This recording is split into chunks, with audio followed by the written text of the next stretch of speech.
अस्सलामुअलैकुम दोस्तों, आप लोग कैसे हैं। उम्मीद करती हूँ कि आप लोग बहुत अच्छे होंगे और आप लोगों की दुआ से मैं बहुत अच्छी हूँ। आप लोगों का आज जुमा कैसा रहा। हमारा तो बहुत ज़्यादा अच्छा रहा जुमा, और आप लोगों ने वो वजीफ़ा ज़रूर किया होगा जो मैंने बताया था। और उम्मीद करती हूँ कि आप लोग सलातुल तस्बीह की नमाज़ भी रेगुलर पढ़ते होंगे, क्योंकि उसके बहुत ज़्यादा फ़ायदे हैं। कुछ और नमाज़ें हैं जो मैं जल्दी ही बताऊंगी। बहुत 5-10 मिनट 15 मिनट का टाइम लगता है वो नमाज़ पढ़ने में, लेकिन उसके बेशुमार फ़ायदे हैं। और उस नमाज को पढ़ने के बाद कुछ ऐसा मेरे साथ हुआ है जो मैं बताऊंगी। आप लोग वो नमाज पढ़ेंगे तो आप लोगों के साथ भी वैसा होगा, कुछ महसूस होगा। कल मैंने एक वजीफ़ा जो बताया था सूरे मगरिब और इशा के बीच में पढ़ने वाला, वो हर जुमे को पढ़ना है, सिर्फ हर जुमे को नहीं पढ़ना है, हर जुमे को वो वजीफ़ा पढ़ना है। उम्मीद करती हूँ कि आप लोग हर जुमे को वो वजीफ़ा करेंगे। और या लतीफ़ो मैंने जो बताया था 350 बार पढ़ने के लिए, वो भी आप रेगुलर कोशिश करें कि पढ़ लें। बहुत ज़्यादा टाइम नहीं लगता उसको पढ़ने में। और मैंने एक दुआ और आप लोगों को बताया था जो मैं सहरी के वक्त पढ़ती हूँ, जिसको पढ़ने के बाद आप सहरी करने के बाद पूरा सहरी ख़त्म कर ले, उसके बाद 10 मिनट टाइम बच जाए तो आप इस दुआ को पढ़ लें। ज़्यादा टाइम नहीं लगता है, 10 मिनट लगता है पढ़ने में। 10 मिनट पढ़ने के बाद उसको पानी पर दम करके, एक गिलास पानी ले उस पर दम कर ले, और उसको तीन घोट में ही पीने ख़त्म, मतलब 3 बार पीकर उस पानी को ख़त्म कर दे। उसके बाद कुछ भी पानी नहीं पिए। मुझे इस दुआ से बहुत ज़्यादा फ़ायदा है, मैं इस दुआ को रेगुलर करती हूँ। ऐसे आप रमज़ान के अलावा भी इस दुआ को अगर यूज़ करते हैं तो बहुत ज़्यादा फ़ायदा है। ये हर बीमारी को दूर करेगा आपसे, जितनी भी बीमारी है आपके बॉडी में, परेशानी है, वीकनेस है, सारी परेशानी को ये दूर कर देता है। बशर्ते इस दुआ का ये नियम है कि आप फजर की नमाज के वक्त पहले इस पानी को पी लें और लास्ट में पानी पीना है। जब आप ऐसे रमज़ान से पहले ये काम करते हैं तो रमज़ान में तो सहरी के वक्त पीना है, सिर्फ एक बार पीना है। मैं वो दुआ बता रही हूँ, पूरा सहरी कर लें। पूरा सहरी के बारे में मैंने बताया है कि सहरी आप कम मात्रा में करें, क्योंकि बॉडी को थोड़ा रेस्ट दें। 1 मंथ के लिए बॉडी को रेस्ट दें। दूध लें, और जो है ज़्यादा ठंडा पानी सहरी में नहीं लें। कई लोग दही बताते हैं खाने के लिए, लेकिन दही से उसका तासीर जो है गर्म होता है दही का। मेरे हिसाब से दही ठीक नहीं है। ऐसे आप लोग देख लें, आप लोग सहरी के टाइम अगर दही लेने से आप लोगों को फ़ायदे हो रहे हैं तो ले सकते हैं दही, लेकिन अभी मौसम ज़्यादा इधर उधर कर रहा है, कभी ठंडा कभी गर्मी जैसा कर रहा है, इसलिए दही के इस्तेमाल से बचें। और पूरा सहरी करने के बाद उसके बाद आप वज़ू बना लें। 10 मिनट टाइम रहे अजान या टाइम ख़त्म होने से पहले, उस टाइम से ही वज़ू बनाकर बैठ जाए। उसके बाद 1 गिलास पानी लेकर सहरी के टाइम बावजू करके जानेमाज पे बैठ जाए, और 3 बार आगे पीछे दरूद शरीफ आप लोग पढ़ लें। दरूद शरीफ हर वजीफे में, हर चीज़ में पढ़ना चाहिए, क्योंकि उस वजीफे का पावर बढ़ जाता है दरूद शरीफ आगे पीछे पढ़ने के बाद। तो आप इस दुआ को पढ़ना है। 6 दुआ है जिसको 3-3 बार पढ़ना है। हर दुआ को 3-3 बार पढ़ता है, बहुत कम टाइम लगता है। मैं पढ़ती हूँ। पहले आप लोग लिखने की कोशिश करें, क्योंकि लिखने से आदमी भूलता नहीं है, ऐसे सुन के फिर माइंड से निकल जाता है। तो पहली जो सूरह है उस सूरह काफिरून, ये कुरान शरीफ के लास्ट पारे में ये सारी सूरह आपको मिल जाएगी। सूरह काफिरून ऐसे मोबाइल पे भी सर्च करने के बाद मिल जाएगी। सूरह काफिरून पढ़ना है 3 बार। फिर उसके बाद सूरह अलम नशरह लका जो है वो 3 बार पढ़ना है। फिर सूरह लहब पढ़ना है। फिर सूरह इखलास, वो तो सब लोग जानता है सूरह इखलास के बारे में, सूरह इखलास पढ़ लेना है। और फिर सूरह नास पढ़ना है। फिर 3 बार सूरह फलक पढ़ना है। और दरूद शरीफ 3 बार पढ़ने के बाद पानी पर फूंक देना है, फूंक के उसको पी जाना है, और पीने के बाद अब कोई पानी नहीं पीना है। उसके बाद आप रोज़ा स्टार्ट कर सकते हैं। फिर से मैं बता रही हूँ, 3-3 बार आगे पीछे दरूद शरीफ पढ़ें। उसके बाद 3 बार सूरह काफिरून पढ़ें। फिर 3 बार सूरह अलम नशरह लका पढ़ें। फिर सूरह लहब पढ़ें। और फिर 3 बार सूरह इखलास पढ़ें। फिर 3 बार सूरह फलक पढ़ें। फिर 3 बार सूरह नास पढ़ें। और लास्ट में 3 बार दरूद शरीफ पढ़ने के बाद गिलास के पानी पर आप लोग फूंक लें, और वही पानी लास्ट पानी पिए। और एक और बात, सहरी का टाइम के बारे में कितने लोग ये कहते हैं कि अजान के वक्त तक सहरी का टाइम होता है। ऐसा नहीं है। हम लोग गलतफहमी ये दिमाग में पाले हुए हैं। जब 2, 4, 10 मिनट या 5 मिनट पहले अजान से ख़त्म हो जाता है सहरी का टाइम, मस्जिद से अजान हो जाती है, ऐलान हो जाता है कि सहरी का वक्त ख़त्म हो गया, मतलब उसके बाद एक कतरा भी हमारे मुंह में नहीं जाना चाहिए।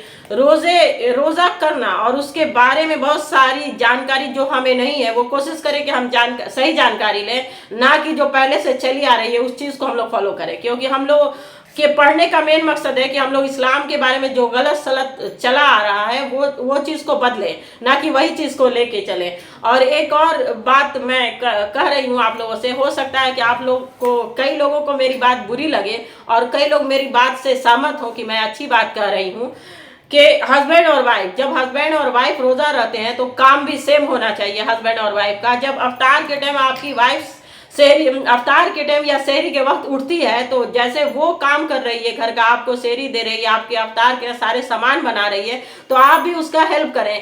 हुजूर सल्लल्लाहु अलैहि वसल्लम ने कहा कि अपनी वाइफ का हेल्प करने पर बहुत ज़्यादा उनको खुशी मिलती थी। तो हम लोग भी उनके उम्मत हैं, तो हम लोग वाइफ का साथ में अगर काम कर देंगे 2 मिनट तो उससे हमारी इज्जत घट नहीं जाएगी, इज्जत बढ़ जाएगी। और हम लोग तो दोनों एक पहिए का नाम है, तो हम लोग क्यों आगे पीछे सोचते हैं। इसलिए हर जगह कोशिश करें कि हम अपनी फैमिली की मदद करें, ना कि क्योंकि रोज़ा वो भी तो रखती हैं, इसलिए उनकी मदद करें। आप 10 मिनट अगर किचन में खड़े हो जाएंगे तो उससे उनकी हिम्मत बन जाएगी कि हमारे हस्बैंड हमारे साथ खड़े हैं। इसलिए हम कोशिश करें कि आप लोग अजान से 1-2 घंटा पहले घर आ जाएं। साल भर तो कमाना ही है, 11 मंथ तो आप लोग कमाते ही हैं। कुछ टाइम फैमिली के लिए दें और जाकर किचन में उनकी मदद करें। जो काम आप कर सकते हैं करें। ये आप थोड़ी सी आपकी मदद जो है आपकी वाइफ को क्या खुशी देगी। मैं भी एक वाइफ हूँ, अच्छी तरह से समझती हूँ।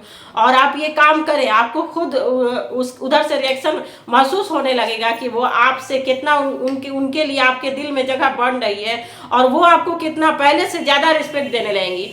और मतलब हमारे अल्लाह को एक चीज़ हस्बैंड और वाइफ की बहुत ज़्यादा पसंद है, वो मोहब्बत जब सबसे ज़्यादा ऊपर वाले उसी वक्त खुश होते हैं जब हस्बैंड वाइफ एक साथ बैठकर अपना बात करते हैं। और सबसे बड़ी एक और चीज़, नमाज आप पढ़ते हैं तो कोशिश करें कि दोनों साथ में पढ़ें। अगर हो सके तो दोनों एक साथ ही पढ़ें, कोशिश करें। और ये एक और बात कि आप लोग साथ में पढ़ने के बाद उसकी कैमरे में पिक्चर बनाकर फेसबुक पे नहीं डालें। भैया नमाज जो है ऊपर वाले के लिए पढ़ा जा रहा है, हम अपने लिए पढ़ रहे हैं, ना कि दिखाने के लिए। और मियाँ बीवी की मोहब्बत दिखाने का नाम नहीं है। हम लोग एक दूसरे को ये करते हैं कि आप हमको प्यार करते हैं, ये बहुत बड़ी बात है। इसको दिखावे का रूप ना दें। कई लोग फेसबुक पर अपना साथ में पढ़ने के बाद उसको फेसबुक पर डाल रहे हैं, ये सब मत करें। बार बार मैं कहती हूँ दिखावे की कोई भी इबादत ना करें। तो कोशिश करें कि साथ में नमाज पढ़ें आप, और वो आपका देखा देखी तो बच्चे फॉलो करेंगे। कल वो देखेंगे कि हमारे गार्जियन इस तरह से नमाज पढ़ रहे हैं तो वो अपनी फैमिली के साथ भी वही रवैया अपनाएंगे, ना कि हमें सिखाना पड़ेगा। इसलिए आप लोग साथ में नमाज पढ़ने की कोशिश करें और तरावी का खास एहतराम करें, क्योंकि तरावी के बारे में बयान करना बहुत मतलब कह नहीं सकते कि हमारे पास कोई शब्द है। क्योंकि एक सजदे, तरावी का एक सजदा 1,500 सवाब के बराबर है। 1,500 सजदा हम लोग करते हैं, उसके सवाब के बराबर है। इसलिए तरावी का एहतराम करें, जितना हो सके हम इबादत करें, क्योंकि ये इबादत का महीना एक जुमा जा चुका है, 3 जुमे और बचे हैं। अल्लाह से ये दुआ हम लोग करें कि ज़्यादा से ज़्यादा हम इबादत करें। अफ्तार के टाइम खास दुआ करें, एहतराम करें दुआ का, और दुआ में डूब जाना चाहिए, क्योंकि अल्लाह से डायरेक्ट कांटेक्ट होता है हम लोगों का उस वक्त। इसलिए उस वक्त की दुआ कोई भी रद्द हमारी नहीं जाती है। तो आप जब एकदम दुआ मांगने का भी एक तरीका हो गया। आजकल लोग ऐसे दुआ मांगते हैं, कई लोग जो है अपने जांघों पर हाथ रख लेते हैं दुआ मांगने के लिए। दुआ मांगने का, अरे अल्लाह से मतलब मांग रहे हैं, दुनिया में कहीं किसी से मांगने जाते हैं तो इतना नरम रवैया हम लोग अपनाते हैं कि कहने का नहीं है। मुंह से बोलने के टाइम सोचते हैं कि क्या बोले कि सामने वाले को प्रॉब्लम नहीं हो, वो चीज़ मुझे मिल जाए अच्छे से। तो अल्लाह के सामने झुकने से क्या परेशानी है। इसलिए दुआ मांगने का सही तरीका आप लोग अपनाएं। और जो तरीका वहाँ पे बहुत सारे आपके बच्चे भी बैठे हैं, बहुत सारे लोग अफ्तार के टाइम बैठे हैं, इसलिए आप सही से दुआ मांगें। और दुआ मांगने के बाद सिर्फ ऐसे नहीं करना है, आप दुआ मांगने के बाद ऐसे हाथ फेरें, पूरा हाथ फेरना चाहिए। क्योंकि सिर्फ गाल पे फेर लेना, ये तो गाल है, आप पूरे मुंह का बोसा लें, ना कि सिर्फ ऐसे कर लें।